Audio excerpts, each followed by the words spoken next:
নমস্কার, আমি সব্যসাচী। আজ আপনাদের নিয়ে চলেছে এক অবিশ্বাস্য ভ্রমণে, এক এমন জায়গা যেখানে সূর্য কখনো সম্পূর্ণভাবে অস্ত যায় না। এটি কি শুধুই বিজ্ঞান নাকি এক জাদুকরী ঘটনা? চলুন রহস্য উন্মোচন করি। আমরা অভ্যস্ত যে সূর্য ওঠে এবং অস্ত যায়, দিন হয় রাত হয়, কিন্তু কল্পনা করুন যদি সূর্য একটানা আকাশে থেকে যায় আর রাত কখনোই নেমে না আসে। এই আশ্চর্যজনক ঘটনাটা ঘটে আর্কটিক ও আন্টার্কটিক অঞ্চলে, যেখানে গ্রীষ্মকালে 24 ঘন্টা আকাশে সূর্য দৃশ্যমান থাকে, যাকে বলে মিড নাইট সান বা মধ্যরাত্রির সূর্য। পৃথিবী তার কক্ষপথে 23.5 ডিগ্রি হেলে আছে, যার ফলে গ্রীষ্মকালে উত্তর মেরুর দিকে বেশি সূর্যালোক পড়ে।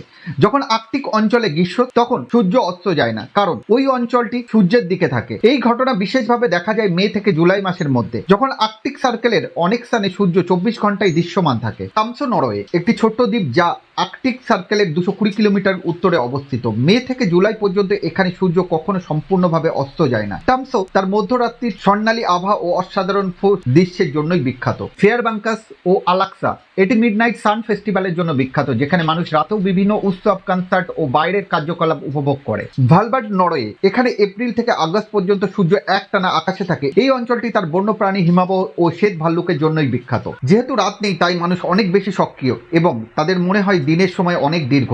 এই দিনের আলোয় উদ্ভিদদের দ্রুত বৃদ্ধি ঘটায় এবং কৃষিকাজের জন্য এটি উপকারী। নরওয়ে, সুইডেন, আলাস্কার মানুষরা এই সময় উৎসব পালন করে, দেরি করে ঘুমায় এবং দীর্ঘ সময় বাইরে কাটায়। এক নরওয়েজিয়ান তরুণী তার মিডনাইট সান অভিজ্ঞতার কথা বলেন। আমাদের ছোটবেলায় আমরা রাত 12টাতেও বাইরে খেলতাম, কারণ তখন সূর্য ঝলমল করত। আমরা সময়ের হিসেব ভুলে যেতাম, পুরো শহর জেগে থাকতো, কেউ ঘুমোতে চাইতো না। এটি শুধু প্রাকৃতিক ঘটনা নয়, এক অনুভূতি, স্বাধীনতার আন্দোলনের অফুরন্ত জীবনী শক্তির। মিডনাইট সান আমাদের শেখায় যে পৃথিবী কতটা আশ্চর্যজনক। এটি শুধুমাত্র একটি বৈজ্ঞানিক ঘটনা নয়, বরং একটি মনোমুগ্ধকর অভিজ্ঞতা যা মানুষকে উদ্দীপিত করে।